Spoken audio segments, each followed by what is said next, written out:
I'll just say a few words of introduction to our first speaker, Ellie Evans. So Ellie is a PhD student at University of Cumbria in Ambleside, having graduated from Cardiff University's MSc Conservation Practice program. Ellie wanted to further explore conservation of outdoor heritage sites and how to monitor them. So her current PhD research is about investigating if repeated 3D recording of outdoor heritage sites can be used to assess the conservation needs of such sites. And it also looks at visitor numbers and their routes, pathways around sites to see what influence visitors to the sites have. Yep, so I'm Ellie, and I'm going to be talking about a small section of my project, basically because it's got the visitor monitoring aspect and the 3D imaging aspect. It's a lot to talk about, so narrowing it down to mainly just the 3D stuff. So yeah, I'm focusing on sites in Cumbria. So I'll just move to my next slide if it'll let me. There we go. So the aims of my PhD are to design and critically evaluate a method to monitor outdoor heritage sites and monuments and visitors in Cumbria, and to produce a cost-effective toolkit for heritage organisations to use. So that's kind of the key outcome, is to make this toolkit. So I'm currently going through these different methods and trial and erroring things so that when someone else in the future comes to use it, it's just really easy. So for me, it's not easy at all, but there we go. And as I've said before, it's going to focus on the UAS, so that's unmanned aircraft survey systems, so that's drones, site surveys, photography and photogrammetry element of my project. So just focusing on the monitoring outdoor heritage sites, that came about from a document published by the DCMS in January last year. They basically mentioned how outdoor heritage sites, especially free to visit ones, weren't being monitored, so the loss wasn't being monitored or logged, so we didn't actually know how our heritage was being affected by being used and visited all the time. So to monitor it would be a really great way of sort of addressing that problem that's been raised. And then again, as I said, I'm going to produce a toolkit in the process of designing now, to hopefully heritage organizations, whether it's a huge organization or a tiny organization, can kind of approach this toolkit to help them record their heritage sites that they may have. If they don't have one, they won't need to. So I plan to record outdoor heritage sites using photography repeatedly over a period of time. So for example, say I've got Ambleside Roman 4, I would record it every month and then compare those records that I've got to see if there's any physical deterioration at the sites. And then I'd also, at the same time, record the visitors, the routes the visitors take around site, and take visitor counts. So I know how many people going within a certain time frame and where they were going around the site. And if I can compare those routes to the visual photography records I've got, I can hopefully get an idea of where people are going and where the biggest kind of risk to the site or monument is. So I had to go through various different sensors to work out how to record sites. So I was going through balloons and tripods, looking at all these different things. And my favorite is the aerial photography pigeons. I implore you to all go and look those up because they're fabulous. But I didn't choose those. I can't train pigeons, unfortunately. And the most accessible thing I found to use is actually drones or UASs or UAVs. I've got the small DJI Mini 2, so it weighs less than 249 grams, and it's in the open category, so it means it's a very lightweight, kind of very suitable for hobbyists, and it's very safe to use. It does have a camera on it, so you need an operator ID, so that's the whole thing. So you need to apply for a flyer ID, you do an online theory test, like a driving theory test really, and then you get an operator ID, so if anything happens to your drone, it's got the operator ID on it, so it can be tracked back to you, and you can also report it to CAA, the Civil Aviation Authority, to make sure everything's okay.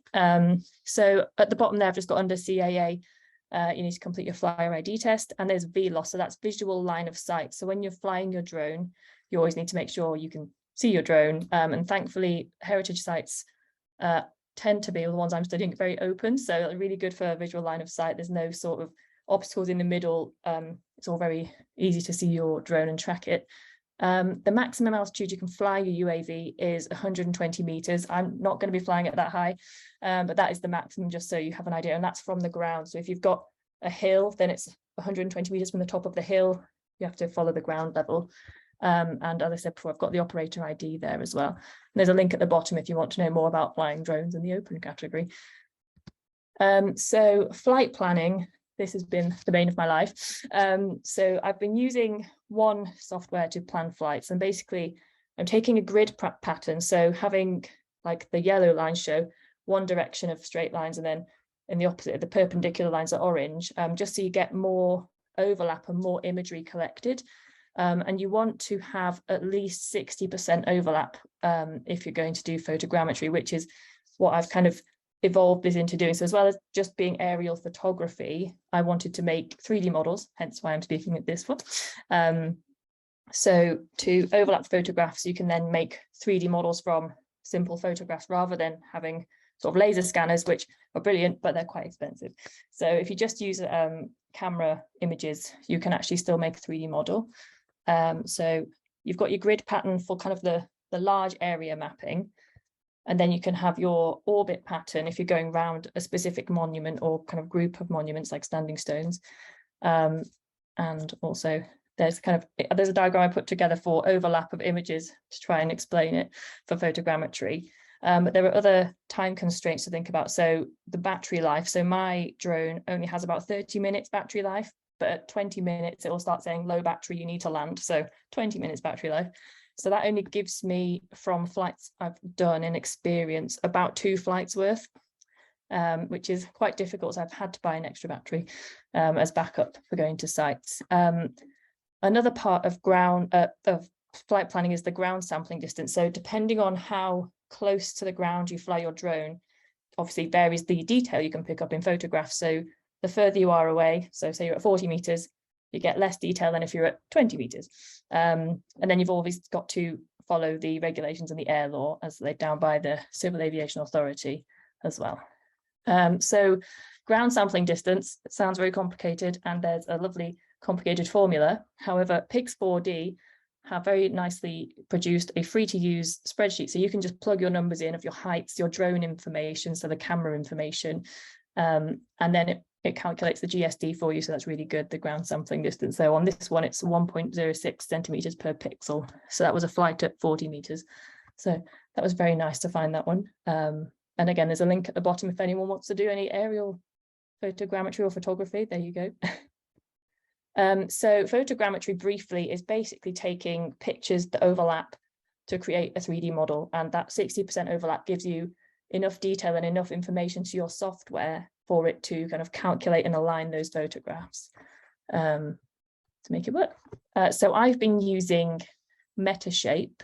It's made by Agisoft, and I've got the standard version, so that's about £149. And I originally used a kind of free trial of it during, I think it was lockdown. I did a course on photogrammetry for archaeology through Dig Ventures, and they said, oh, use the trial, and I really liked it. So I kind of did a bit of photogrammetry as a hobby. So I've got the standard version. There is a professional edition, which is a lot more expensive, £2,898, but does have a lot more useful features for what I'm doing. I've not got it. Trying to see if I can get it through uni, we'll see. But it does sort of give you information. So if you're doing, for example, drone mapping of a site, it can read the GPS information from your photographs.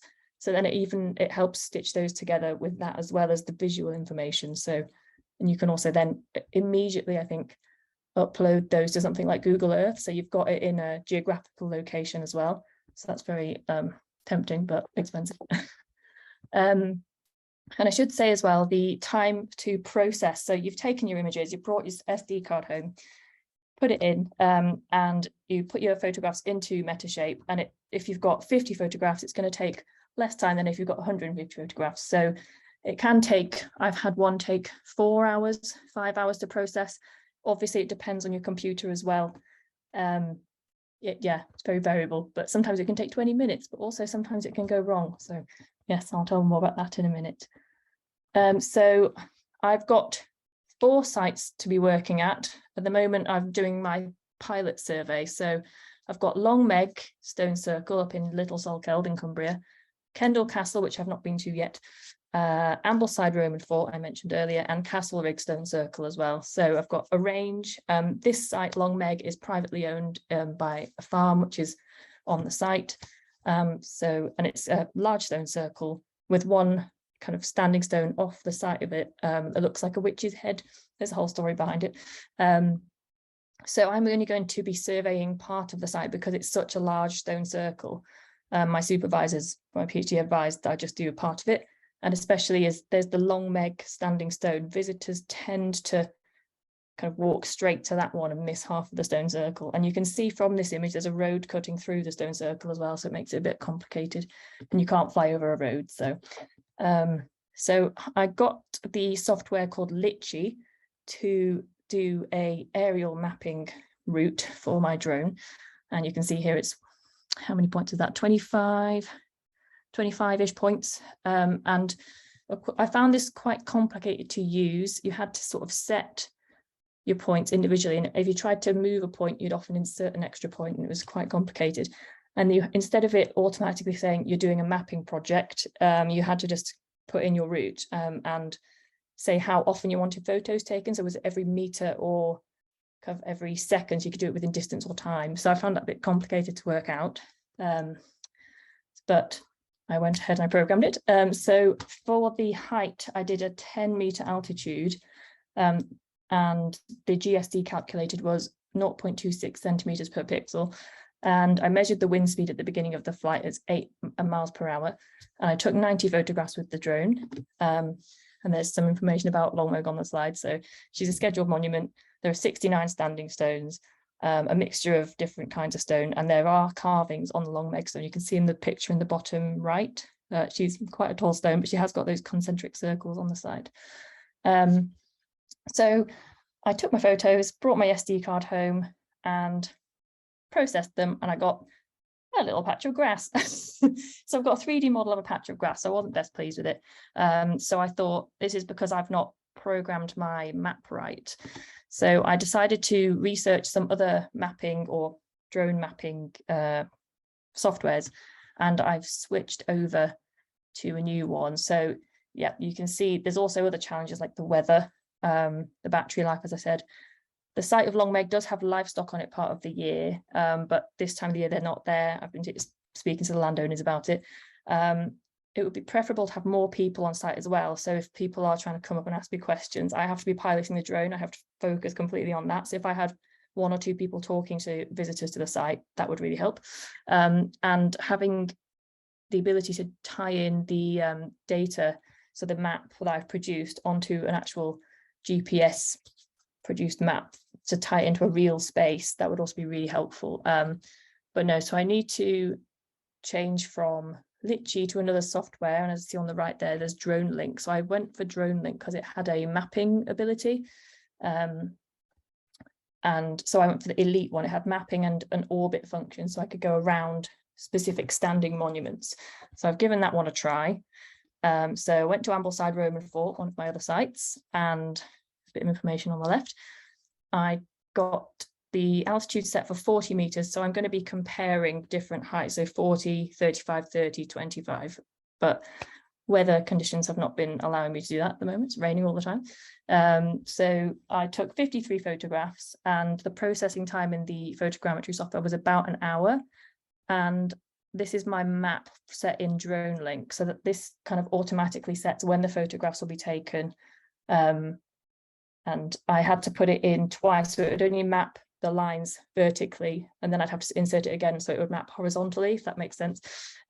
So you can see on the left it says map 1 and map 2, so that's what that is. So I got a decent model out of it when I processed it. So you can see on the left, the Metashape software shows where all the pictures were taken, and on the right there's a zoomed out picture of the 3D model, and I think it's quite nice that it shows the kind of pathways that people are taking into the Roman fort. You can see there's sort of a triangle of paths on the right, and then a diagonal southwards path on the left. So if we just zoom in, so that's my nice model. I was very pleased with it. It was a bit of a relief. So you can see we've got a fair amount of detail. You can see individual rocks and stones and things in the structure, and kind of the topography of the site. If I go here, you can also see it is quite a flat site, I will say, but you can see the kind of the topography of the different parts, which I was really pleased with. And you can see the little sign, sort of interpretation sign and bit of pavement that they've got there on the top left image. So here is, hopefully it'll work, just a video of the model to kind of give you a sense of that topography and the detail it's got. So that's quite zoomed out, but there's a video of that one. And you can see again the path going into the sites from both sides, which is one of the things I'm trying to monitor, really, to pick up, are those paths going to wear away more in the winter or in the summer when there's more visitors? I did come to this site the day after it had been quite rainy, so it was quite boggy. So the paths were quite muddy. So I'll go to my next video as well. So I've also uploaded this into an OBJ viewer, which basically takes out the color. So you can kind of really see the topography. So I just kind of recorded my screen zooming in and out so you can see what it's picked up. And interestingly, you can't see the kind of footpath marks I was just mentioning. So I find that quite interesting, that actually is that more a visual surface level thing than physical erosion. But again, it is just done through photographs. So maybe if it was done through LiDAR, that pathway might have shown up on there. It's just something to think about for a comparative study. Go to my next slide. There we go.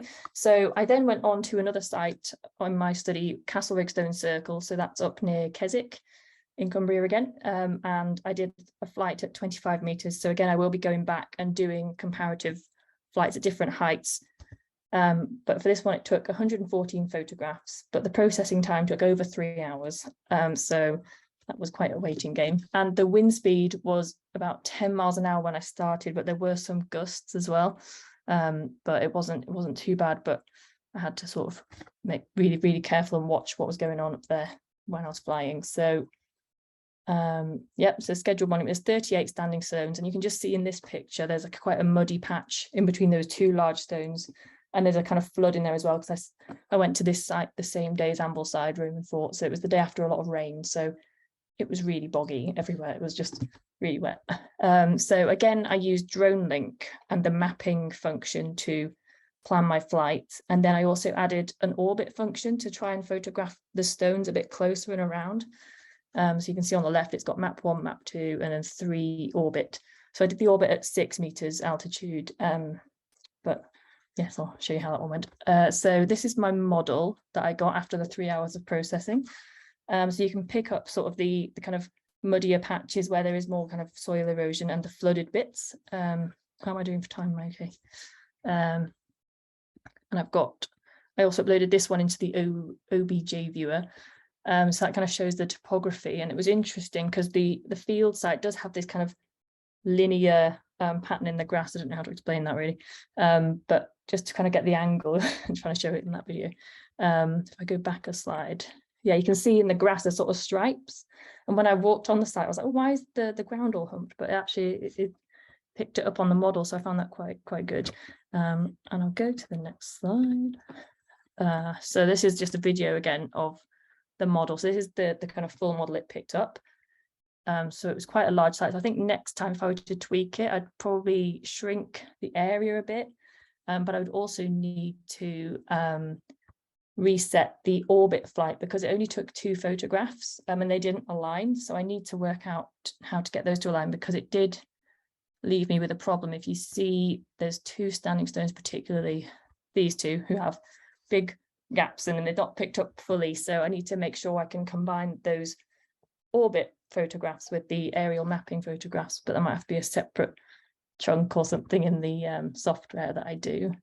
And so yeah, you can kind of see lower to the ground, it's not picked up much detail, but from above it looks fairly okay. So if I go back, so you have got those patches of the mud and the wear, and hopefully with working with my visitor route mapping, so tracking where visitors walk on the site, I can kind of pick up and say, well, that is visitors, because there are also sheep that graze on this site, so it may well be sheep.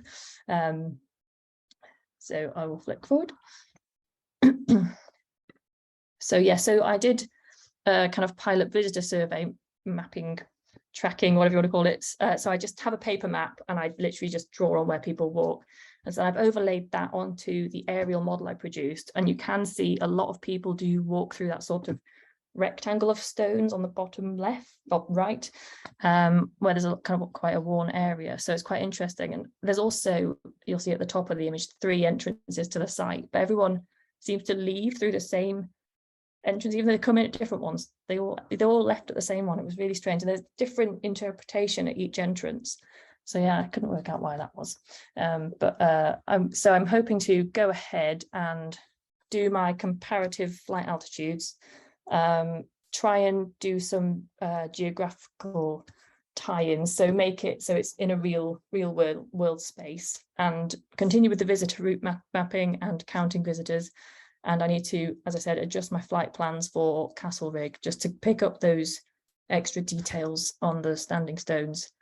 So hopefully I can get some more successful models, but so far, going through all the motions, it's going well-ish. So thank you for listening, and are there any questions?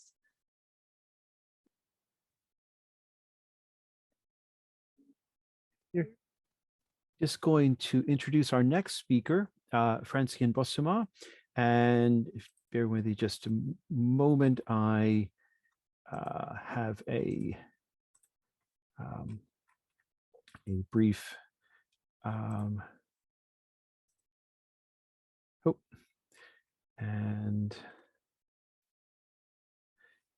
a brief introduction to Francien. So Francien Bossema is a 4th-year PhD student at the Center for Mathematics and Computer Science at the Rijksmuseum in Amsterdam. Currently, she's on a research placement at the British Museum. Francien studied mathematics and physics and astronomy at the Vrije Universiteit Amsterdam and obtained her master's in mathematics at Leiden University with a thesis on optimal angle selection for X-ray computed tomography scans. She's continued her academic career as a PhD student on the topic of computational imaging for cultural heritage in the NWO NICAS-funded Impact for Art project in a collaboration between CWI and the Rijksmuseum. Her research interests lie in the development of algorithms and methods tailored to the investigation of cultural heritage objects using X-ray CT, and additionally, the dissemination of the research results to the general public. Okay, well, thank you very much, Francien. Would you be ready to start the presentation? Thank you. Thank you for the introduction. Oh, let me see, can I now? That's a bit annoying. Okay. The bar from Zoom is right on the button for going to full screen. So let me see, can I move that? Yes, I can. Great. Like that. Now the bar is full screen. Is it? Do you see it? Yes. Okay, perfect. That's great. Thank you very much for this invitation to speak here.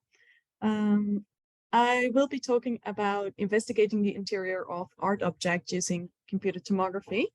And as was already said, I did a master's in mathematics at Leiden University in the Netherlands. I'm from Amsterdam. And then I also did a minor during my master's in science communication. So don't worry that I don't have any formulas in this presentation. So I'm just going to show you images, not too much math. And currently I'm doing a PhD at the Center for Mathematics and Computer Science in Amsterdam in collaboration with the Rijksmuseum, supervised by Joost Batenburg and Irma Hermans, who's currently in Cambridge. And then at the moment, I'm at the British Museum for a placement of 8 months, where I'm supervised by Dan O'Flynn and Joanne Dyer. And this is a really great opportunity, and I've really enjoyed the UK so far. Let me just start by what is computed tomography. So computed tomography is an X-ray absorption imaging technique, very much like when you go to the hospital because you have a broken bone and an X-ray image is taken, then you see the bone because it has a higher density than the tissue around it. But on a single X-ray image, all of the bone, the tissue, etc., is kind of superimposed on the X-ray image. So what computed tomography is that you take X-ray images while you rotate the object, or in medical CT, you rotate the system around the patient, but we usually rotate the object, and you take images from a lot of different angles. And then using reconstruction algorithms, we are able to make a 3-dimensional reconstruction of the object that you can then slice through in any direction and see the interior, because you will get a density based map of the interior of your object. And to show you how this is on an art object, so I've been working on art objects from the Rijksmuseum mainly during my PhD.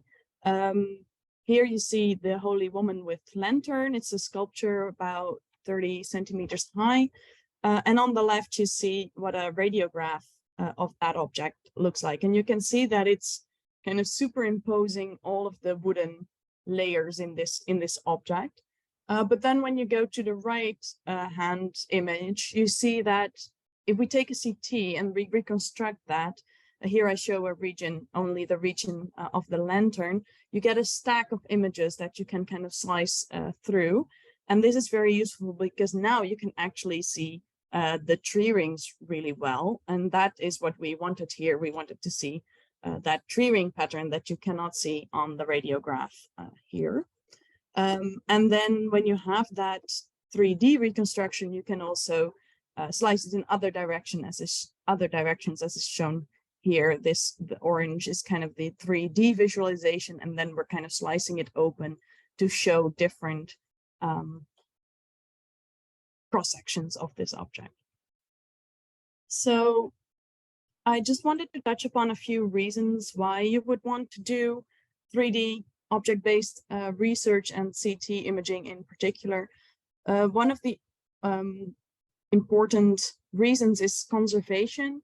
You want to see what the current state of the object is, whether there are any, breaks inside, whether it's made from different materials. Is it still original, or have there been previous restorations done on the object?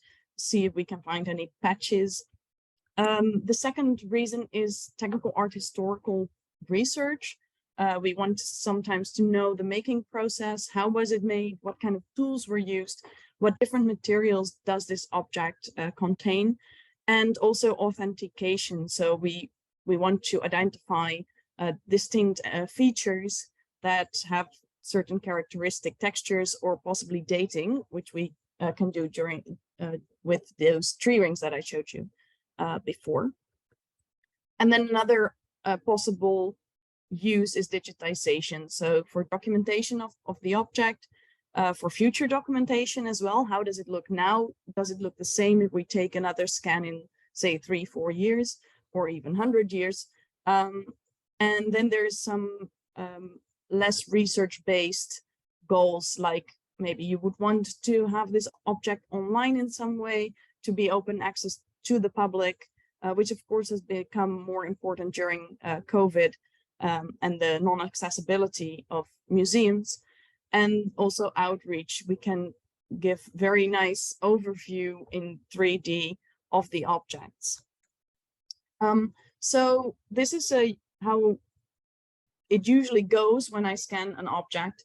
There is an art historical question from one of the conservators or curators of the museums that I work with. We determine whether that question, or we think about whether that question can actually be answered using CT scanning, because obviously if we already know that the answer will not be found using CT scanning, we would not shoot X-rays on objects if we can avoid that. You take a CT scan of that object, which consists of a bunch of images. This can be thousands of images at different small rotation angles. And then we do a reconstruction, which gives you that 3D object that you can slice through in different directions.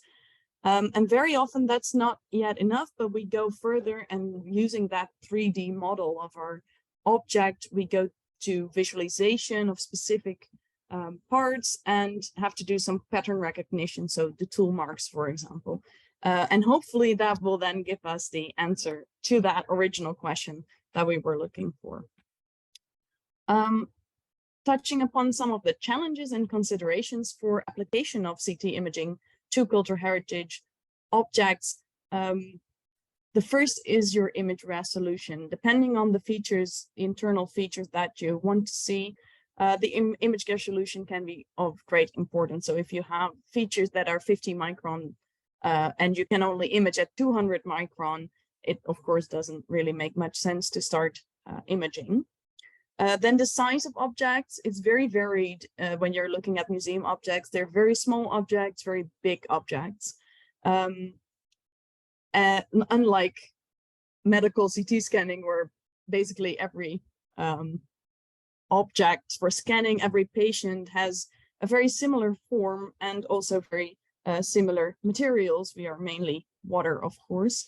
While in the imaging for cultural heritage, we encounter many materials, amongst which metal, and that's a problem because metal kind of blocks your X-rays, giving you problems behind. You get a shadowing on your reconstruction.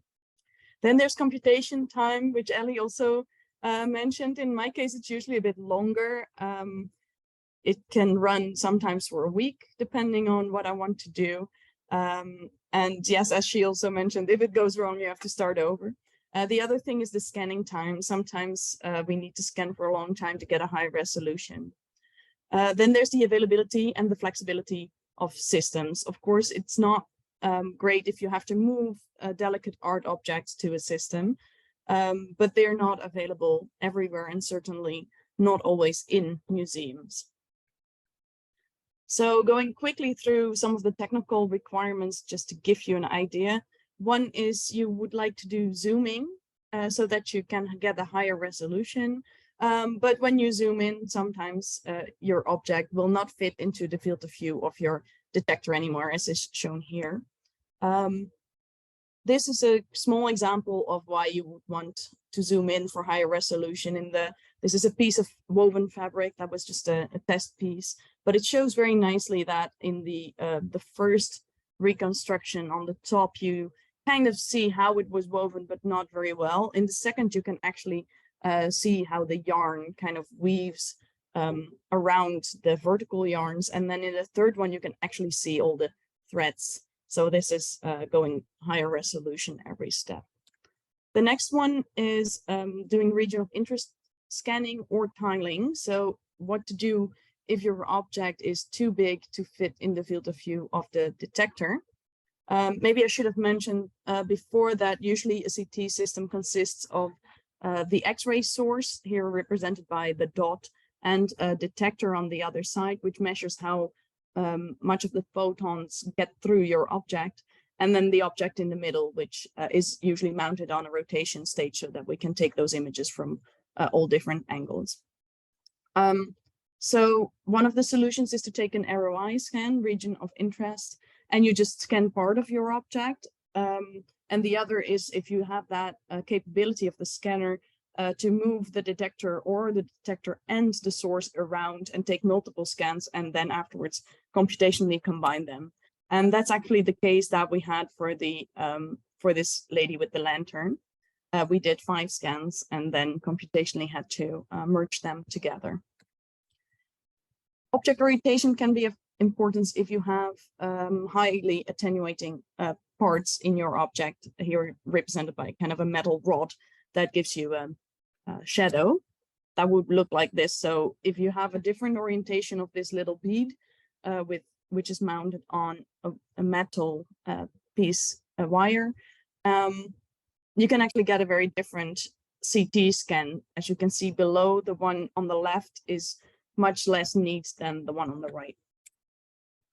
So I'd like to just show you a few examples of CT scans that I've been doing in the past 4 years. This is a cornet from the Rijksmuseum collection, which is a wind instrument.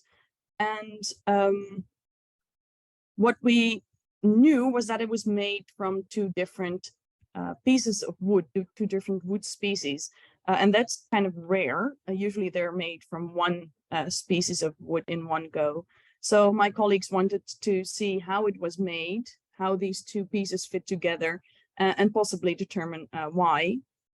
So as you can see, we have here a few cross sections of this cornet showing that actually the upper part is really eaten by woodworm a lot and the lower part actually is not. So yeah, the one species was much more popular for the woodworms than the other. And it also shows how these two different species of wood kind of fit into each other. So here we see the one piece of wood, this is the other one, so the lower part, and then on the outside we see the leather. And these scans were used by my colleagues then to think about and to write about how this cornet was made and to hypothesize why you would make this in this way. And also they wanted to determine whether it was original. And we think it is, because also you can see that actually the woodworm goes through. So yeah, you would have expected maybe the top to be, if it's eaten by woodworm, to be replaced, but that wasn't the case.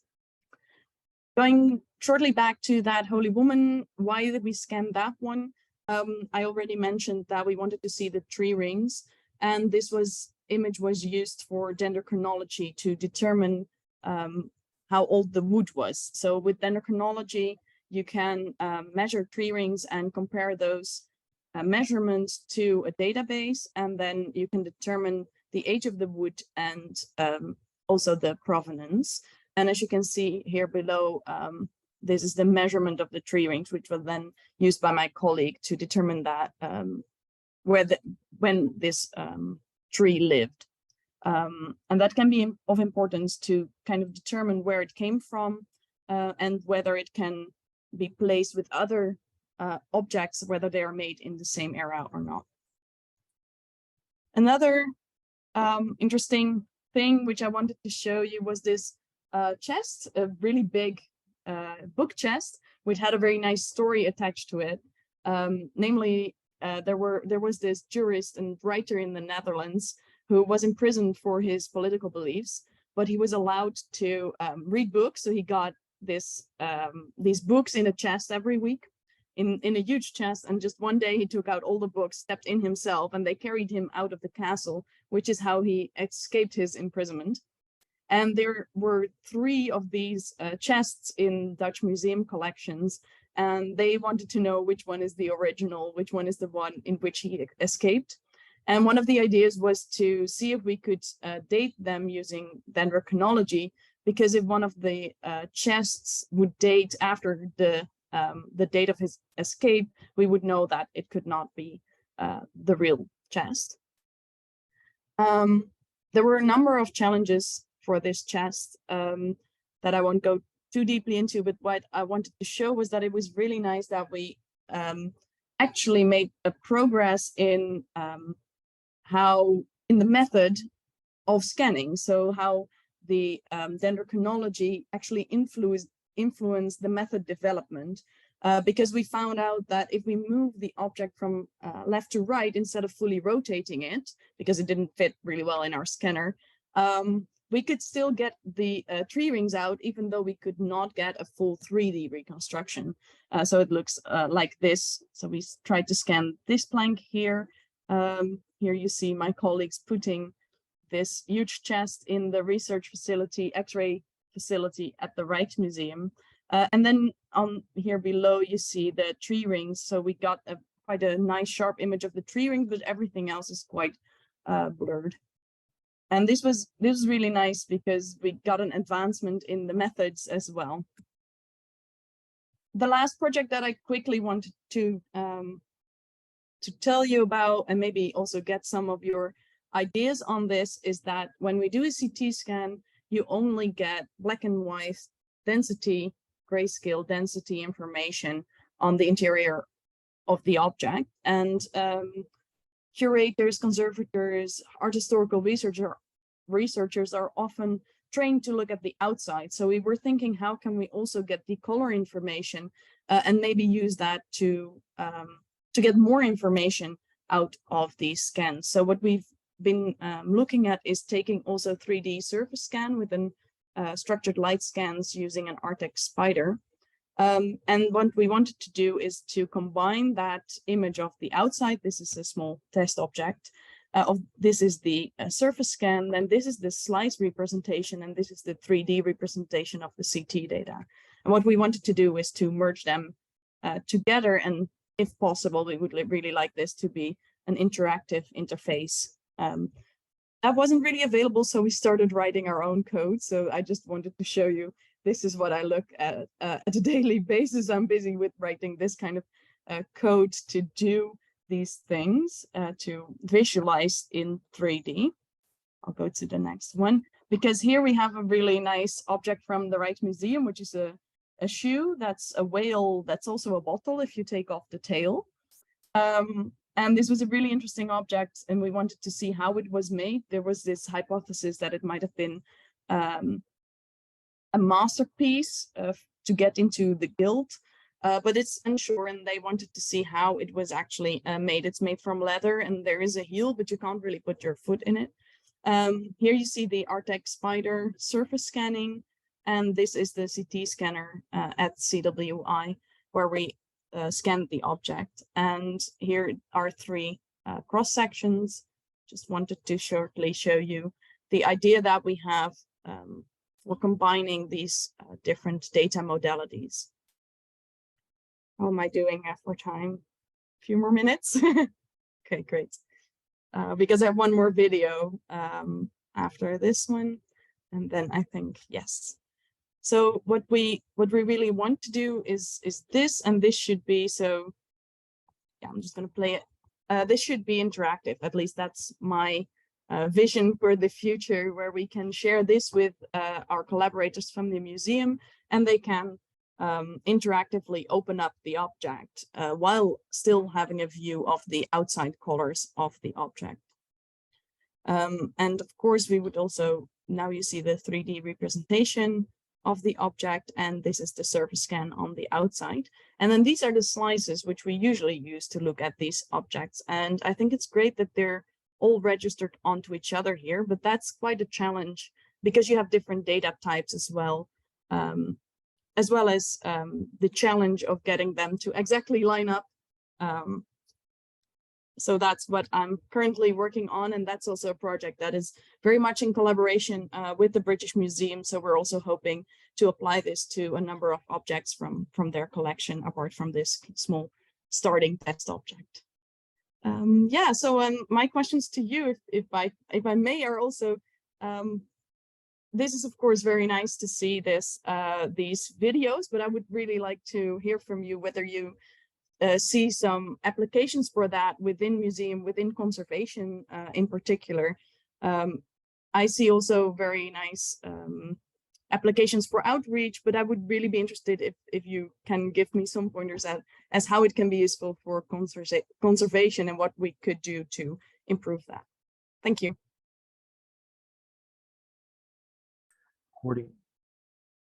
So just like to introduce Pedro Maximo Rocha, who is our third speaker of the afternoon. And I'll just say a little bit about his experience. So Pedro is Senior Conservation Scientist and Manager of Preventive Conservation at the National Archives in the UK. Pedro studied civil engineering at the University of Porto, where he obtained his master's degree in building with a dissertation in building information modeling, or BIM systems, on a case study of housing plumbing infrastructures. He continued his studies with an MRes in science and engineering in arts heritage and archaeology, which is part of the CIHA program at the Bartlett School at UCL, University College London, where he studied tapestry materials. Pedro joined the National Archives in 2021 as Senior Conservation Scientist, and his research interests are broad and varied. I will let Pedro say a little bit more about that himself. So Pedro, if you'd like to start your presentation. Thank you. Just let me know when you can see my screen in full, and that's okay. Yes, it's a full screen. Yes. Okay, perfect. So hello, I'm Pedro. I want to speak a little bit about a project, a research project that I'm developing for the National Archives, and this is on digital twins.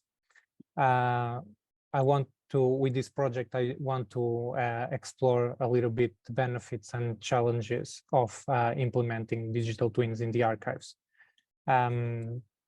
So to give you an overview of the starting point, we realized that we have several challenges because we have lots of systems to manage data, and you have an example of some there, BMS, which stands for Building Monitoring System. We have Conservation Monitoring System, where we have currently around 180 annual sensors measuring temperature, relative humidity. We have a system called DORIS for managing the collection items. We have our pest monitoring control, which you can see on the right corner, a report on that. We also have thermal data from our building.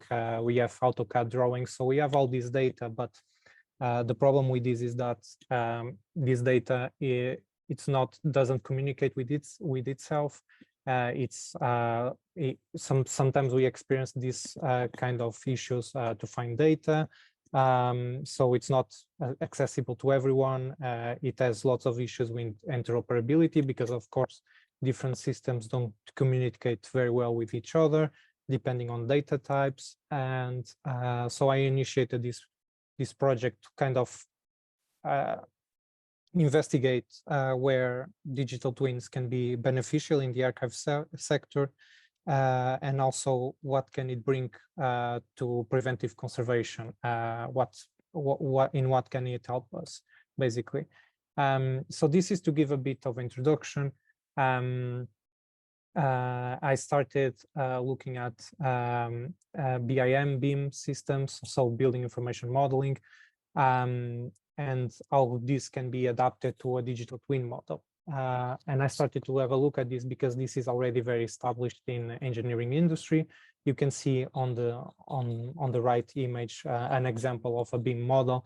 It's basically a 3D model of a building. But in this model, if you click in any of the elements, you can see metadata associated with the elements. So the software recognizes what is a window, what's a floor, what are the staircases, in which material they are made. So you have all this information and metadata connected with your model. So that's where I started. Also for this project, this is the TNA complex you can see in that image. We have two buildings, Q1 and Q2. I selected a small space. So I selected the southeast corner of level 3 in Q1 to kind of run this test implementing digital twins. And my objective was to evaluate what advantages would be to have this kind of digital management platform, to evaluate the possibility of integration different systems into this digital twin model, and also evaluate interoperability between different platforms and how users would interact with this. I won't go too much into detail into this slide, but here you can see the different levels of detail that are considered for building information modeling. And some of these concepts, it's what I established as baseline for our digital twin. So just quick running through them, like in level 100, you have just a conceptual model, a draft. It doesn't, the dimensions might not even be correct. In level 200, you have an approximate geometry, so you already have the approximate dimensions and quantities. Level 300, you have precise geometry. 400, it's ready for fabrication, so you have all accuracy in terms of sizes, shapes, to each element, even to so shelves, the bolts in each shelf and everything. In level 500, it's a level that is ready for management, because in this level you already have data associated to his life cycle. So the level we choose was in between 300 and 400, so 350. And this is because we want a bit of, we want level 300, so to have precise geometry, but we want some bits of level 400 when it's needed, and also it's used for maintenance. So connection with information related with maintenance. And this is what IBM describes as digital twin. So it's a virtual representation of an object or system that spans its life cycle. It's updated with real-time data, uses simulation, machine learning, and reasoning to help decision making. So our digital twin, it's still very simple because it's still in the initial stages, but this slide shows what I want to create with digital twin for the archive. So I want to import all these concepts that are already very established in BIM. So BIM concepts are imported into the digital twin. Also the 3D data, and also the environmental data, which is crucial for our preventive team. This is where I started. So you can see here a basic draft model, level 100. I started with our AutoCAD plans, and I started to place all the elements I wanted to model for this case study. The next stage was to transform this model in a level 200. So here, what you can see is that the software can already recognize what is concrete, where are the windows, where is our raking system with our shelves, and so on. You also can have basic information about some of the elements, such as like the transparency of the windows, for instance. Then I proceed with this to level 300. So here you can already see the raking system with our shelves. It's an enhanced level because we already have precise geometry of the building elements. And this is what I did. So I exported this to a game engine. And in the game engine, you can basically visualize this digital twin model, which have already the building elements, the raking system associated. The next step will be to import the sensors as well, and to have real-time data being fed into this model. As you can see here as well, we can run basic simulations, so light simulations. And with these light simulations, you can simulate the light that is coming in on windows, and you can start to interrogate data. For instance, if you have a microclimate, you can interrogate is this because of the sun? Is this because of the area in the building where the sun is coming through the windows? Things like that. This will be much better announced as soon as we have imported data from the sensors. And this is future work. So you can see here, so on the left in the image, you have one of our annual sensors, which collects temperature and relative humidity. Right now we have a system of 17 Internet of Things sensors, which are the ones you can see on the right side. And these sensors are we are testing these sensors because these sensors data can be imported to the game engine.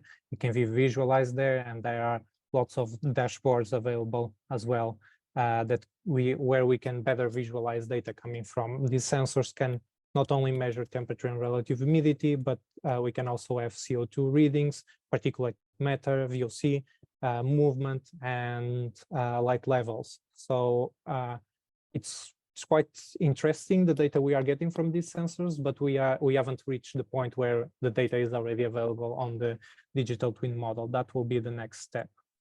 And yeah, future work is also to make this platform available and shareable. This is kind of the infrastructure we are implementing. So starting by the upper left corner, we have all the environmental monitoring. We also have other BMS devices, the HVAC controller. We have external data that can be fed from the internet. This is then imported to Niagara 4, which is a software that collects and normalizes all data. This goes to our MQTT broker, and it's further exported to a database. And this is a time series database. It's called Influx. And then from Influx, we can either import to the game engine, which we are using is Unreal Engine 5.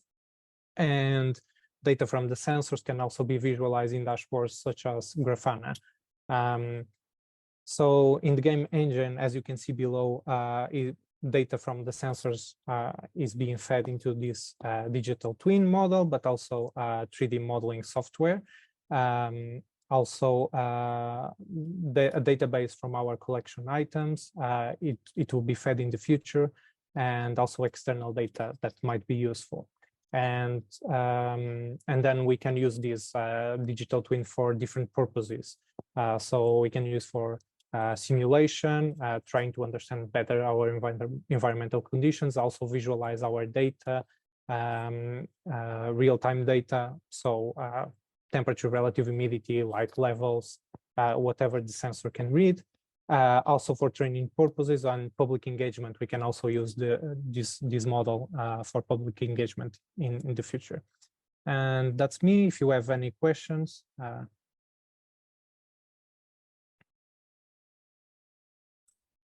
Okay, well, thank you so much, Pedro. I'm just going to